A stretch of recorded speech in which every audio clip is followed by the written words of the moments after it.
श्रीराम समर्थ. गोपाल कृष्ण भगवान की जय.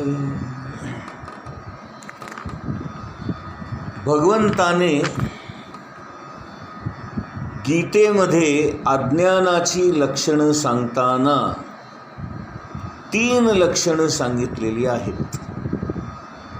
आपण ती कायम लक्षात ठेवली पाहिजेत.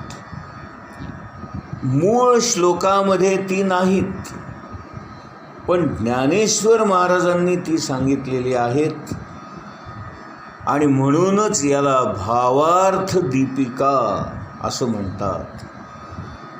कारण भगवंताच्या मनामध्ये नेमका भाव काय आहे हा ओळखून ज्ञानेश्वरीच्या ओव्यामधून ज्ञानेश्वर महाराजांनी गीतेमध्ये भगवंतानी जे काही सांगितलंय त्यांच्या मनातला भाव ओळखून आपल्याला मार्गदर्शन केलेलं आहे. आणि म्हणूनच ज्ञानेश्वरी या ग्रंथाला भावार्थ दीपिका असंही म्हणतात. पहिलं लक्षण काय आहे तर अज्ञानी माणसं जी असतात ती नेहमी शहाणपणाच्याच गप्पा मारतात. याला गीतेमध्ये प्रज्ञावाद हा शब्द वापरलेला आहे. प्रज्ञा म्हणजे बुद्धी आणि वाद म्हणजे आपल्याला बुद्धी आहे असं समजून विनाकारण वाद घालत राहणे आणि समोरच्याला खोटा ठरवणे हे अज्ञानी लोकांचं पहिलं आवडतं लक्षण असतं. पाहावं तर ज्ञान केवढंसं असतं, पण अज्ञान मात्र प्रचंड असतं, नाही का.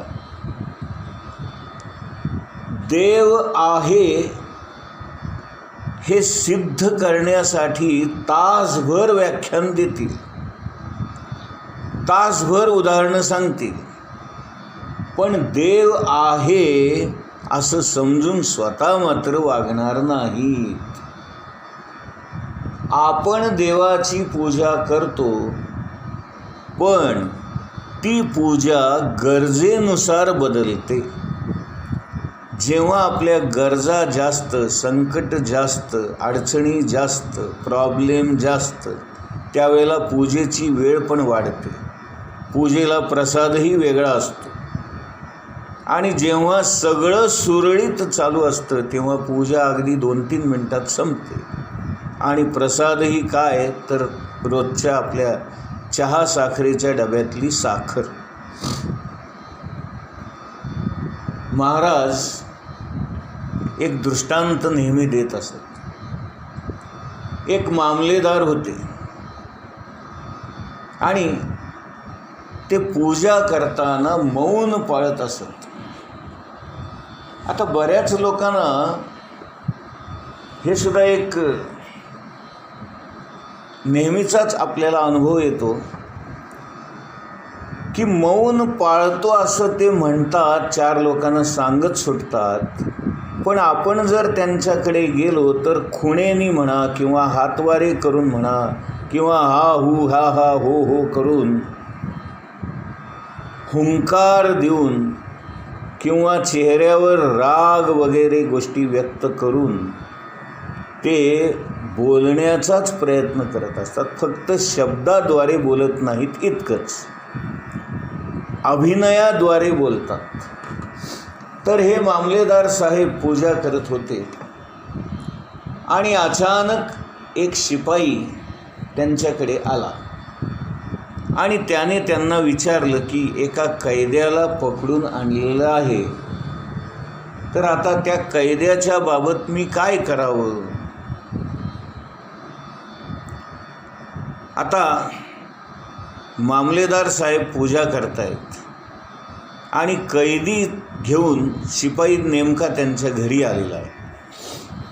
आता याचं काय करावं असं तो शिपाई जेव्हा विचारतो तेव्हा या मामलेदार बाबांनी काय केलं, पूजेतली बाळकृष्णाची मूर्ती घेतली आणि तिच्या गळ्यामध्ये आपल्या गळ्यातलं जानवं काढून करकचून बांधलं आणि तिला उलटं टांगल्यासारखं ते जानवं हातात धरून मूर्ती बाळकृष्णाची उलटी केली आणि हातातल्या पळीने त्याला फटके मारले. म्हणजे त्या आणलेल्या कैद्याला बांधून उलटं लटकवा आणि त्याला चांगले फटके मारा, हे त्यांनी मौन असल्यामुळे कृती करून आणि बाळकृष्णाच्या मूर्तीवर ह्या सगळ्या गोष्टी करून सांगितल्या. म्हणजे बघा, मग आता मला सांगा, बाळकृष्णामध्ये त्याचा देव म्हणून काय भाव आहे हो? सरळ त्या मूर्तीला उलटं काय केलं, त्याला आपल्या जानव्यानी करकचून बांधलं काय, त्याला उलटं टांगलं काय आणि हातातल्या पळीने त्याला ठोकलं काय? म्हणजे पूजा कशासाठी करायची हेच आपल्याला कळत नाही. सगुणाची पूजा करता करता सगुणातून आपण निर्गुण निराकार परमात्म्याशी एकरूप व्हायचं आहे. पण मुळात आपण सगुणाशीच एकरूप होऊ शकत नाही, आपण त्या मूर्तीशीच एकरूप होऊ शकत नाही, आपण त्या फोटोशीच एकरूप होऊ शकत नाही, तर मग निर्गुणामध्ये जाणार केव्हा आणि निर्गुणाचा आपल्याला आनंद घेता केव्हा येणार? भगवंताचं निर्गुण निराकार अस्तित्व कळून घेण्यासाठी, जाणून घेण्यासाठी, समजून घेण्यासाठी सगुणाची पूजा आवश्यक असते आणि हेच लोकांना माहीत नसतं. अज्ञानी माणसाचं दुसरं लक्षण असं असतं की आपल्या अज्ञानाचं तो समर्थन करत असतो. मी वेडा आहे मला माहिती आहे, पण मी वेडा कसा नाही हेच मी 4 लोकांना सांगत सुटतो. आपल्याला त्या गोष्टी माहीत नाहीत हे माहीत असतं, तरी पण मला ते कसं माहीत आहे याचा डांगोरा पिटण्यामध्येच मला स्वारस्य वाटतं. आणि तिसरं लक्षण असं आहे की अज्ञानी माणसं दुसऱ्याचं काही एक ऐकून घेत नाहीत. कसं आहे बघा, ज्ञानेश्वर महाराज म्हणतात, माणसाची बुद्धी, माणसाचं मन मधमाशीसारखं असलं पाहिजे. मधमाशी काय करते? प्रत्येक फुलावर बसते आणि त्यातला मध फक्त काढून घेते. ते फूल लाल आहे का पिवळं आहे का पांढरं आहे का हिरवं आहे बघत नाही. ते मऊ आहे का टोकदार आहे का काटेरी आहे ते बघत नाही. त्याचा वास कसा आहे ते पाहत नाही, त्याचं चव कसं आहे ते पाहत नाही.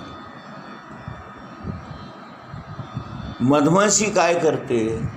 प्रत्येक फुलावर बसायचं आणि त्या फुलाच्या तळाशी असणारा मध तेवढा शोषून घ्यायचा. तसं आपण सुद्धा समाजामध्ये वागताना, प्रत्येक माणसाशी व्यवहार करत असताना त्याचे गुणदोष न पाहता, त्याच्यामधल्या उणिवा न पाहता, त्याच्या चुका न पाहता किंवा त्याची निंदा नालस्ती न करता, त्याच्याबद्दल टिंगलटवाळी न करता, त्याच्यामध्ये ज्या चांगल्या गोष्टी आहेत, जे गुण आहेत ते घेण्याचा आणि ते शिकण्याचा आपण प्रयत्न करावा. केल्याने देशाटन मिळते शहाणपण असं समर्थ म्हणतात, ते उगाच नाही. जेव्हा आपण 4 ठिकाणी जातो, नवीन नवीन लोकांना भेटतो, तेव्हा त्यांचे गुणधर्म पाहावे, त्यांच्या चांगल्या गोष्टी पाहाव्या, त्यांचं वागणं बोलणं पाहावं, त्यांचे आचार विचार पाहावे आणि त्याप्रमाणे आपल्या वागण्या बोलण्यामध्ये बदल कसा घडवून आणता येईल त्यांचे चांगले गुण मला कसे घेता येतील, अशा पद्धतीने आपण स्वतः लोकांचं अनुकरण करण्याचा प्रयत्न करावा.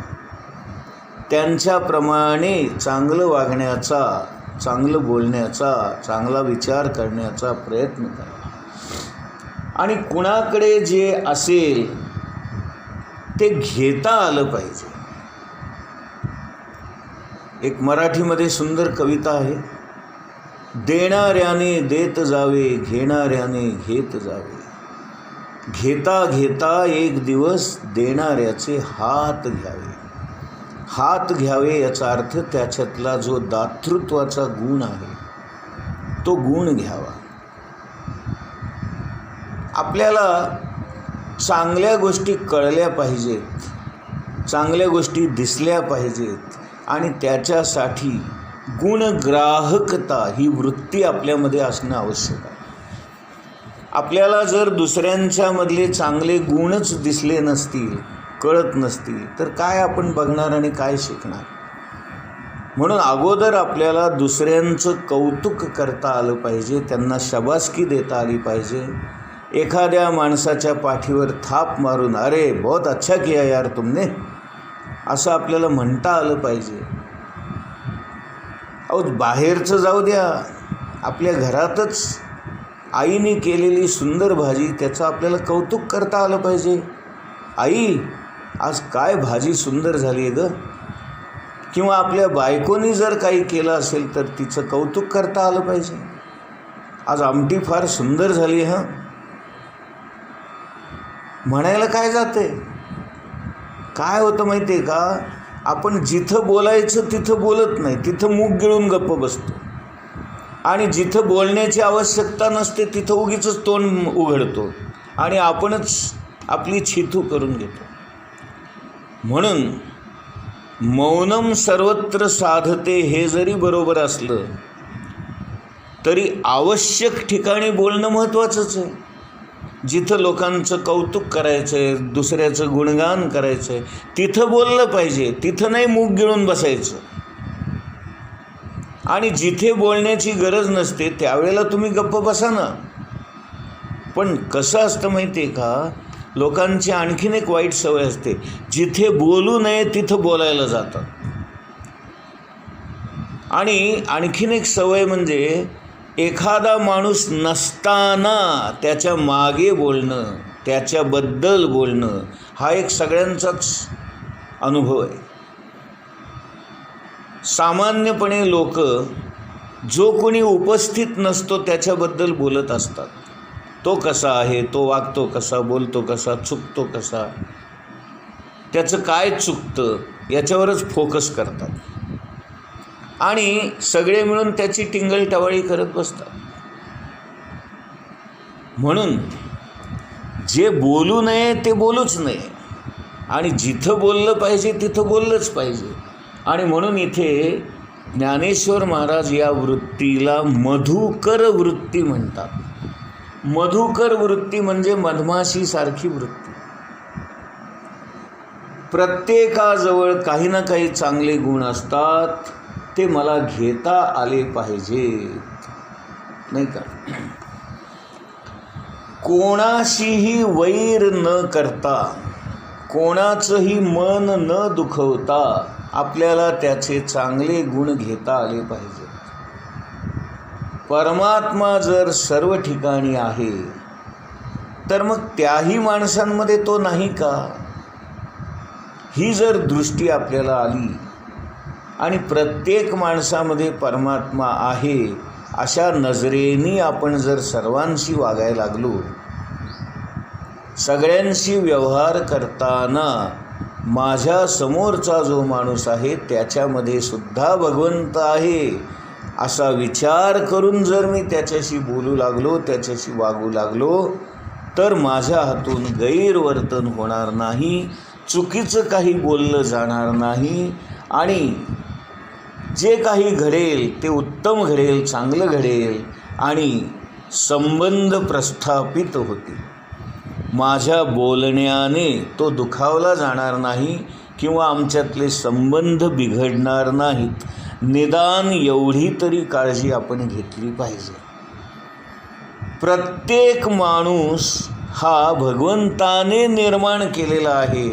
ती भगवंताची कलाकृती आहे आणि भगवंताने जर तो निर्माण केला असेल तर भगवंत चुकेल कसा, असा विचार आपण केला म्हणजे मग समोरचा माणूस भगवंतानी का बरे बनवला असेल, त्याचं काय वैशिष्ट्य आहे हे आपल्या लक्षात येतं. आणि म्हणून ही भगवंताने निर्माण केलेली कलाकृती आहे अशा अर्थाने आपण जर सगळ्यांकडे पाहू लागलो तर मात्र मग आपल्याला भगवंताने निर्माण केला आहे म्हणजे याच्यामध्ये काहीतरी विशेष असणार, काहीतरी वैशिष्ट्य असणार हे आपल्या लक्षात येतं.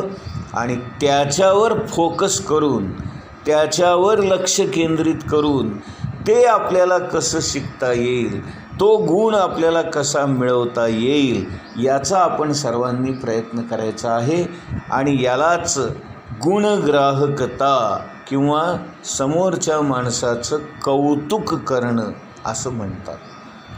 कौतुक हे जाहीरपणे करावं, चार लोकांच्या समोर करावं, म्हणजे ज्याचं कौतुक करतो त्याला आनंद वाटतो आणि त्यालाही धन्य झाल्यासारखं वाटतं. आपल्या जर चार गोष्टी बोलण्याने समोरच्या माणसाला आनंद मिळत असेल, त्याला धन्यता मिळत असेल तर का बरे आपण बोलू नये. गोपाल कृष्ण भगवान की जय.